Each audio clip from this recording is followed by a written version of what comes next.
No doubt is 1035 The Beat. I'm K Fox. And you know what? I'm not even going to lie. I need you to pronounce your name, please. Yo, all right. Xxxtentacion. Okay. So what do you want me to call you? Just call me X. X or Young Dagger Dick. You want me to call you Young Dagger Young Dick? Dagger Dick. You want me to say and call you Young Dagger Dick? Young Dagger Dick. I don't think I'm going to do that. I will call you X. What does that mean? Young Dagger Dick or X? I could imagine what Young Dagger Dick means. X. All right, so Xxtentacion means unknown temptation. As far as the X, the significance of the X, for some time the X was the only unknown numeral to me. So it was it played as like it's like being John like John Doe. You get what I'm saying? John Doe stands for unknown. So okay, X is the variable, like the wild card. As in unknown. So temptation is tentacion is temptation in Latin. So I actually just pushed the two together in unknown temptation because I feel as if that's what my life revolves around. But why 3 X's? I don't really know, and to be honest, like it just came to me, I guess. Okay, and where did you think of this name? Like you just said. I was in boot camp, and I used to jack off a lot. Bro, I'm talking about I was watching blue movie after blue movie, and like, nigga, my grandma wouldn't let me use the bathroom no more. Wow. So you were getting off in your grandma's house? In my grandma's bathroom. Oh my God! And that's what grandma. Grandma, do you know this? Oh my goodness, my Lord! So you come up with this name. I'm gonna call you X, but it's Xxtentacion. Are you? Do you have? Are you Latin or what? Are you Spanish? What's your background? I'm actually there's a bit of confusion because I've gotten from my great grandmother that I'm Egyptian, but there's a switch. I'm actually Syrian, so I'm Jamaican, Syrian. There's a hint of Indian, and then like Italian. I guess I'm a mutt. You know what you should do? I actually did Ancestry, you know, the DNA. You can, and then you just kind of spit in a vial thing, you send it back, and then they break it down for you what you are. Work? Yeah, it works. I know what I am. I thought, last time I went on Ancestry, it was like a family tree. I tried to mess No, don't do the family. You just want to know who you are. What's your own personal DNA makeup. You can come back with like the whole culture. Yep, they email you your results back. Scary. Why is it scary? I think it's interesting. I don't want them knowing that much about it, nigga. I'm good off that. But you knowing that about you. So this is a big moment for you. You're literally just getting out of jail. Yeah, literally probably 2 days ago. Okay. I've just been quiet. Really? Yeah, because it's a lot bigger than it was before, and I was finna plan to do something, but it ended up just do something like what? I was finna do like a challenge. I'm still gonna do the challenge. I just gotta be more creative now because I was gonna get out and actually buy a casket and pretend to come from the dead. Oh my God! And just say viral into the camera. But okay, whose idea was that? You thought of this? Yeah, as far as the creativity of everything that I do, it all comes from me. Okay. But why the casket? That seems so morbid. Because I got dead tattooed on my hand. I feel like I'm dead. But you're not. I'm alive, but I'm dead. Why do you say that? You feel like there's a part of you that died, or? Yeah. Like which part would that be? As far as I have a lot of compassion for the things that I do in my life, but as far as just like everything that goes on around me, I feel like I become very pessimistic. Like what? Like what have you seen? Like take us into your life, your journey. My current situation, just like I spent 9 months in jail by myself for some time, like away from the people I love, or to like I was stuck, and because I fell in love with the wrong person, and it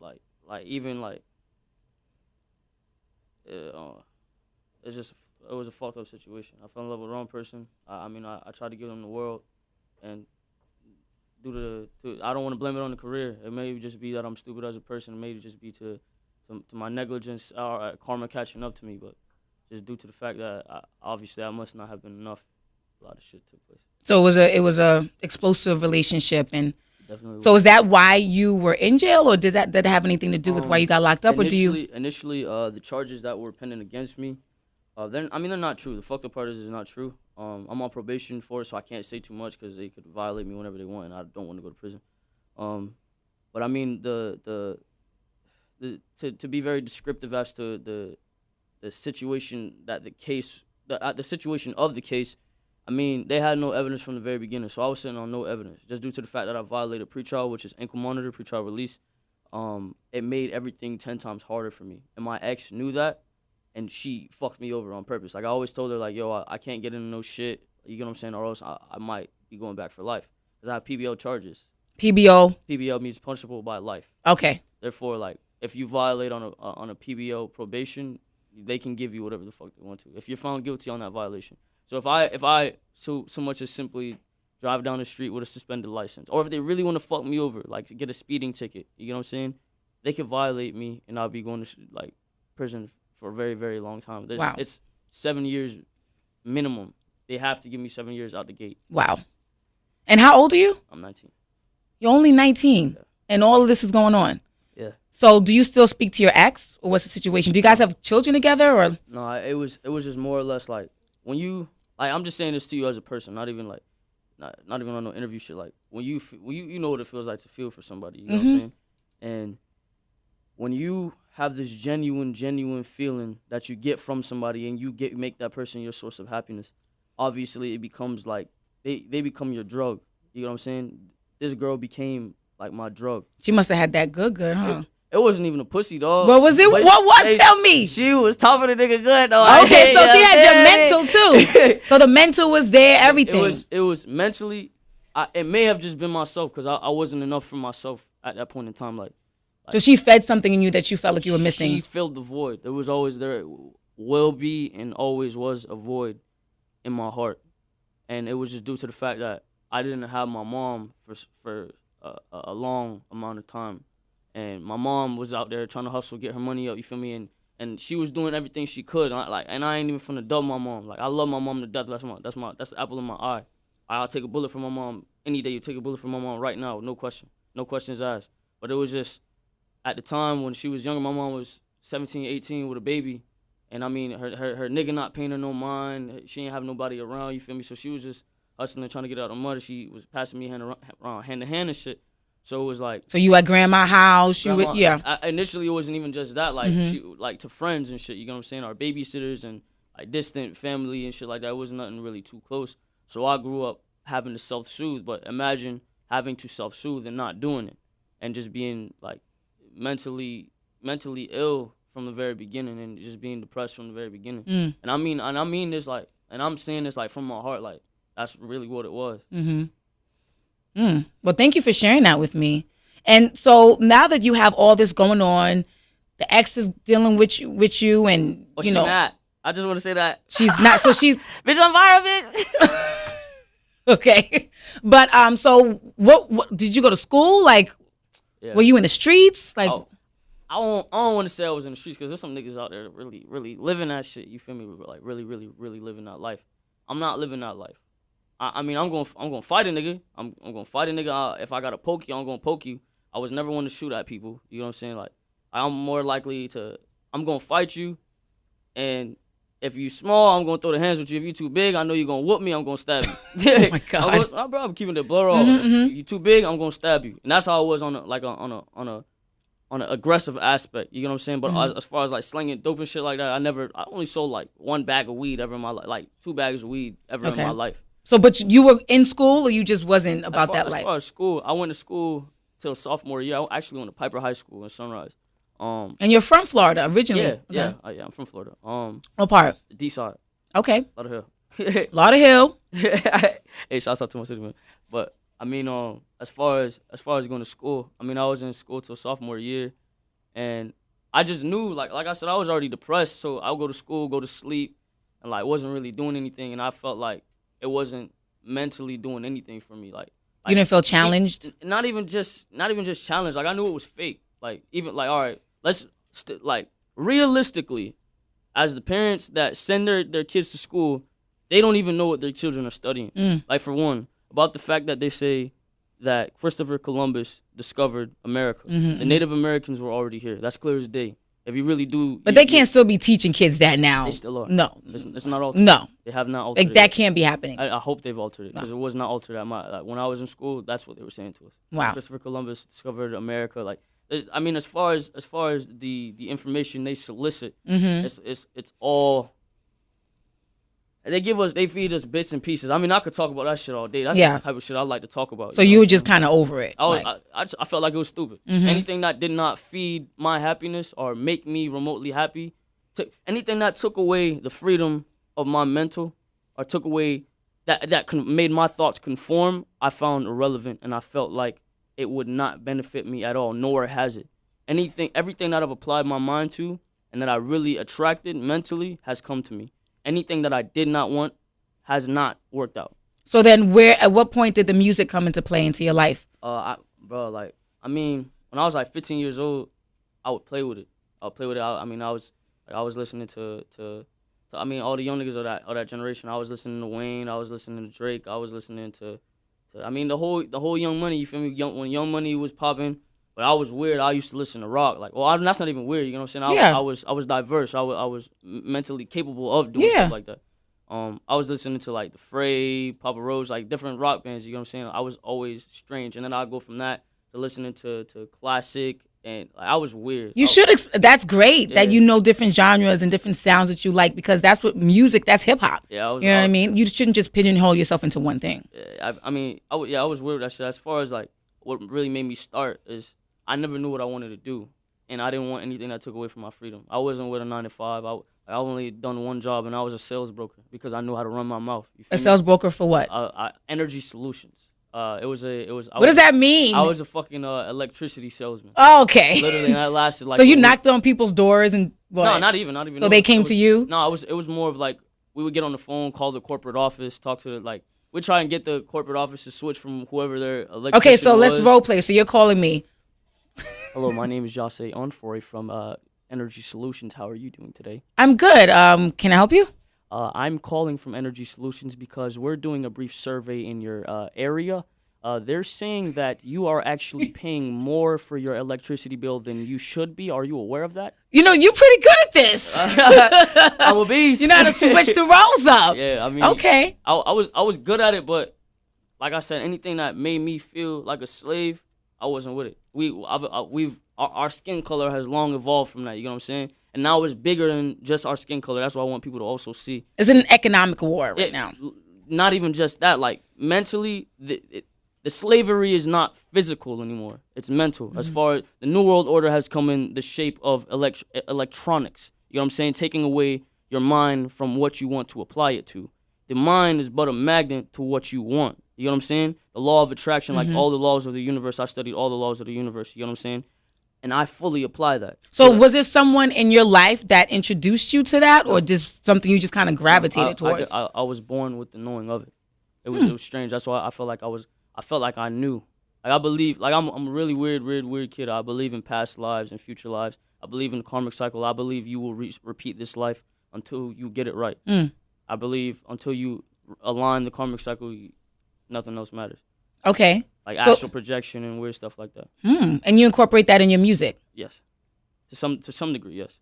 Because I've heard from some people that it's a little distorted. Like the way that it's recorded is distorted. That's on purpose. Yeah. Why? It's raw. It's raw, and it don't sound like anybody else.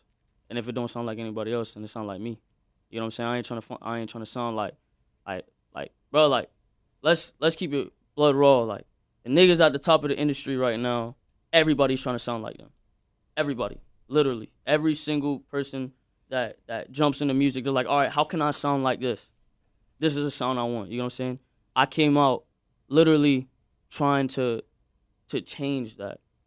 And I felt like it was the most innovative thing I could have done for my generation. I'm not going to say I'm some super mastermind, but as far as like music-wise, I feel like out of my generation or my millennial, for that matter, that I'm one of the most innovative youth to this day. So how did that come to be? So, because, you know, when you look online, they say you have a cult following.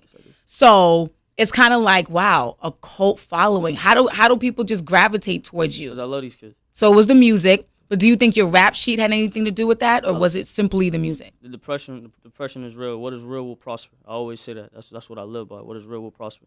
I love these kids, and I know what it feels like to be alone. I got alone tattooed on the left side of my face. I know what it feels like to be alone, and I mean that. Like I know what it feels like to wake up somewhere where you're not supposed to be, around people you're not supposed to be around, and be around. You could be around 1 million people, just like me, you, or bro, or my manager. We could be around 1 million people and still be alone.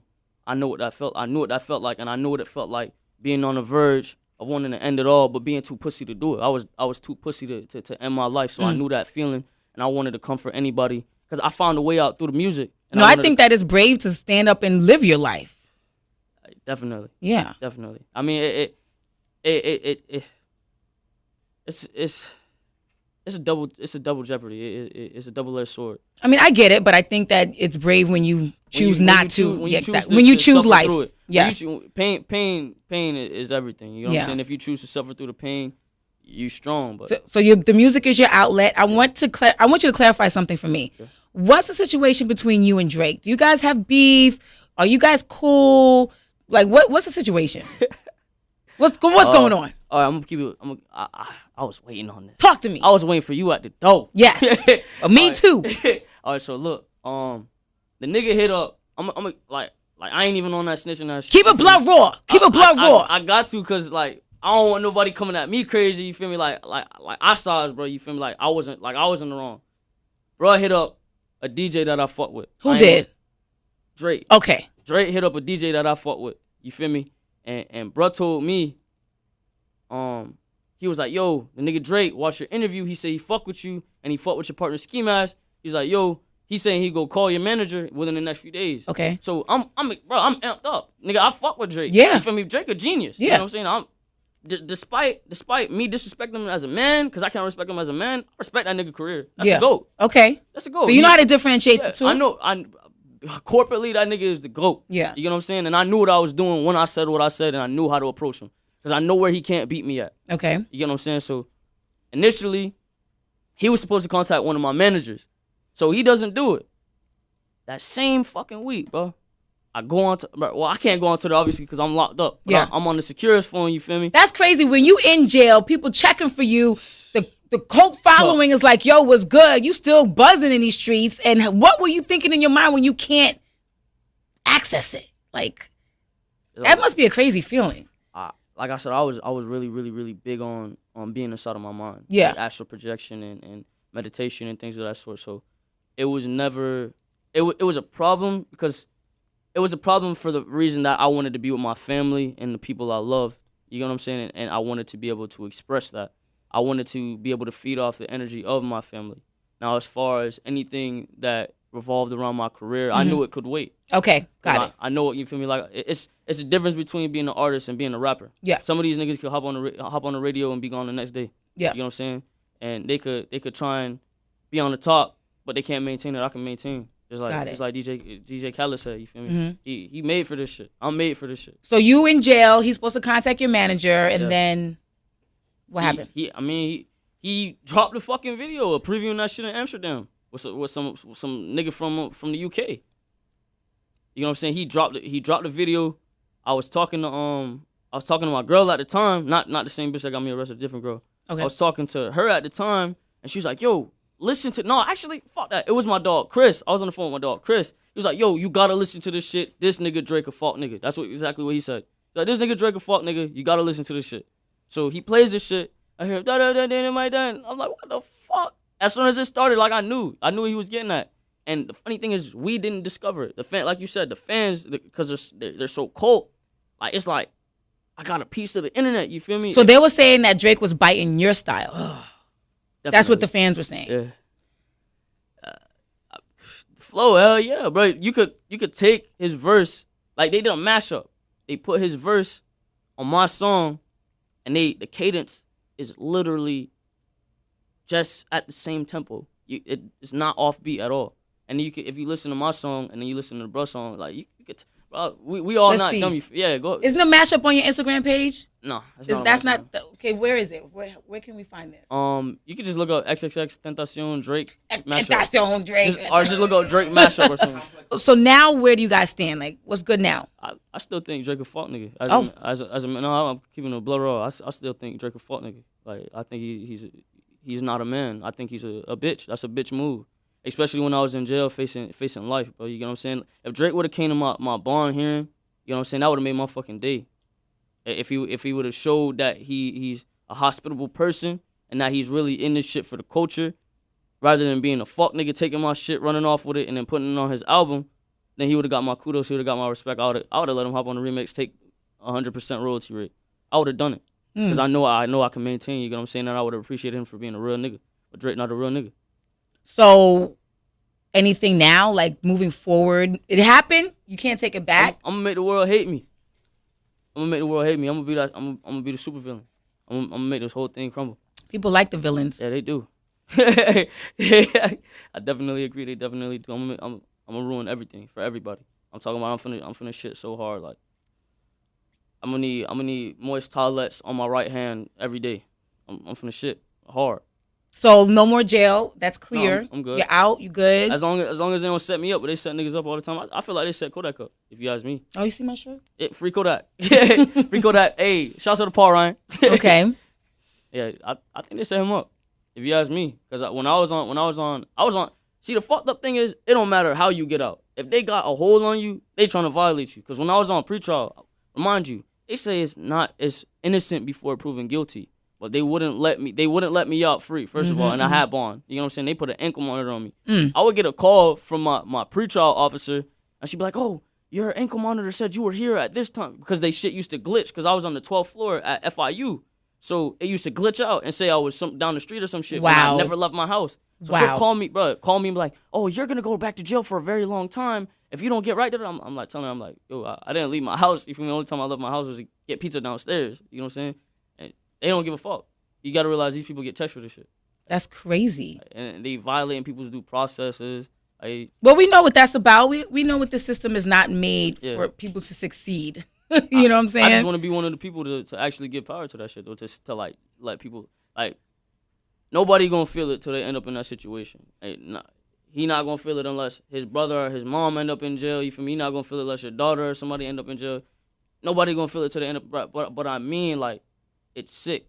It's sick. They don't feed you real meat. They're not giving you the right nutrition. They put in chlorine in the showers. They got bleach soaps. Like, bro, the shit is sick. Like, bro, there's a shit called they call Jim Jones. You pour it, they drink it. You drink it like every day. What is that? It's like a juice. It's like a I guess a fake juice. Like they put the powder in the water and you drink. It's called Jim Jones. If you pour this shit on the paint, it melts the paint, and they're making us drink this shit. If you pour it on, I kid you not, I'm not talking on you pour this shit on the paint, it eats away at the paint. Well, I heard that they were giving soldiers something like that to suppress their sexual appetite. Yo, that's funny because I was going to say that, but I was just trying to dive into it. That's what they said, but it was a rumor. They're like, oh, if you drink Jim Jones, your dick can't stand up. You feel me? But I wasn't trying to. They giving y'all Jim Jones, yo. I wasn't drinking that shit. I'm waterified. You feel me? I'm drinking water. Damn. Whoa. Well, we've kind of been everywhere. So what's next with the music? I got an album coming out called 17, a mixtape called I Need Jesus, the mixtape, and then one more called Revenge. And I mean, as far as myself as a artist, I want to be able to break all barriers. And I mean, as far as for the underground, I'm giving independent artists opportunities to actually shine. Like, I mean, I repost people's shit on my SoundCloud for like the cheap. Like, I'll charge them like $200. You feel me? $200, $300. I'll repost your shit on my shit for a whole day, and you blow up. You get like 12,000 within a day. You know what I'm saying? 12,000, 13,000. So I'm doing that for people to take the power away from the industry and give it to the individual. And if music is your calling, you'll see it, because then people will naturally gravitate towards you. So I'm trying to do that. I mean, I'm trying to give back to everybody, because when me and my mom ain't have it, you feel me? We was never like dead broke, but when we ain't have it, I knew what it felt like to be hungry. You feel me? So I'm trying to like, I think I actually got the idea from, it was either you guys or another station, but it was definitely us. All right, what? My fault. Us. All right, so yeah, where you y'all would basically like go buy groceries and fill up somebody's fridge. Yeah, fill your fridge. Yeah, yep. So I'm doing that. I'm finna do that same shit, because I mean, when I say y'all inspired me with that shit, like, I would have never thought about something like that. Oh wow. So once a month, once or twice a month, you feel what I'm saying? I'm gonna pick at least like 2 to 3 people and take them to fill up their fridge, and I'm just trying to give back, bro. I'm not selfish. That's good. Good for you. X, aka Dagger Dick. Hey, I like her. Well, let's talk, since we talked about how you got the X name. talk to me about Dagger Dick then. I'll give you that platform. All right. This is for the ladies. So I go at least like a good like 8 or 9, but I have no girth like at all. Oh my God! Like I got like a ET dick, like it's like ET finger, like it's like super skinny but long, so I can fuck your walls up. You feel me? Like poke them, but it's no friction in there. Oh my God! I'm not even gonna lie. Lord have mercy. A player don't lie, so I'm gonna keep it blood raw. Okay, so you got the length but not the girth. I got the length with no girth. Okay. But everything else, the tongue game is... Okay. I'm out with you. I'm just saying, ladies want to know. Listen, ask the questions ladies want to know. I like to please a woman more than I like to be pleased myself. I'm a pleaser rather than... You're 19, so that's a good start. I'm very... Good start, young man. I've only had sex with one girl and not made her come. Only one. Wait, what'd you say? I've only had sex with one woman and not made her. In your life? Yeah. Well, and not made her. Oh, and not? I thought you meant I hit at least like a good... Oh, no, we don't need to know the count. I can't count them on my hands. No, we don't need to know the count. But, okay. All right, so that's a note for you guys. Yeah. For the future. Okay. Well, I think we've covered a lot of bases. And you just got to stay out of trouble, stay focused. We rooting for you. There's a lot of these, kids that are getting these opportunities and getting locked up. And it's like a waste. And it's really sad. So... I want to see you make it, I want to see you live those dreams, whatever you have in your mind, go for it, give back, be the super villain, the hero, everything you want to be. Just stay out of jail, please. I appreciate you. All right, I don't want to sound preachy, but it's real. I'm talking about every time it's said to me, you're saying what I need to hear, you feel me? Look, Kodak Black. Well, free Kodak, bro. That's you know what I'm saying? Shmurda, you know what I'm saying? Bobby Shmurda. He took 7 for his dog. It was happening consecutive. It's crazy. Ross on house arrest, ankle, it's just like, yo, come on. If I say, bro, punched me, he punched me in my shit with no evidence, it don't matter. I go to the police, I say he punched me in my shit. They coming to get him. Mm-hmm. All I gotta do is have like a little bit of a scar on my face. They coming to get, bro. Yeah. And he gonna sit for a good 5 months unless you got 10 bands or 20 bands to pay lawyers. And it's, even some of the lawyers don't give a fuck. But luckily, I had a good ass lawyer named Robert Trackman. Go hit my dog up, you feel me? Go get him if he want to. But Robert Trackman, and phenomenal guy. He's actually going through, my condolences to him. He's going through something right now. Phenomenal guy, helped me out, you know what I'm saying? Because I had another lawyer on my case for like 7 months, like 7 months. And bro was just sitting, you feel me? He wasn't trying to help me. Mm-hmm. So Trackman came out of nowhere, you feel me? Because thank God for my manager. He came out, helped me, got me out on probation. Even though I was, you feel me? I'm not guilty, but I wanted to get out. I wanted to be with my mom, help my mom out. You feel me? So I took the plea, and even when you take the plea, that's even a setup because that follows you for life. That's the setup right there. I got withheld justification though, so okay. I'm not even a convicted felon. Okay, yeah. Well, good for you. If I fuck up, I am though. Okay, well, don't fuck up. Don't do that. I'll try. Thank you, Xxxtentacion. Just call me Young Dag. Did I do that right? Yeah. But I'm gonna call you X. The ladies can call you something. The younger ladies can call you something else. I don't know about the other thing, but thank you for coming through and being so vulnerable and open. And in all honesty, the honor is all mine. This is amazing. This is a great opportunity, and I'm very grateful to even be in your presence as well as his, and just to be able to even do this. It's not a lot of niggas that make it out the hood. It's not a lot of people that even get to live out their dreams. So I'm definitely, and I'm saying this again from me to you. I'm definitely very, very, very thankful. You're welcome. Shout out to 103 The Beat. Shout out to Revenge. Fuck Drake. And we're gonna get the interview is gonna live online. Shout out to my mom. Shout out to Robert Trackman. And thank you to everybody that supported me throughout this experience. And 33. I am out of jail.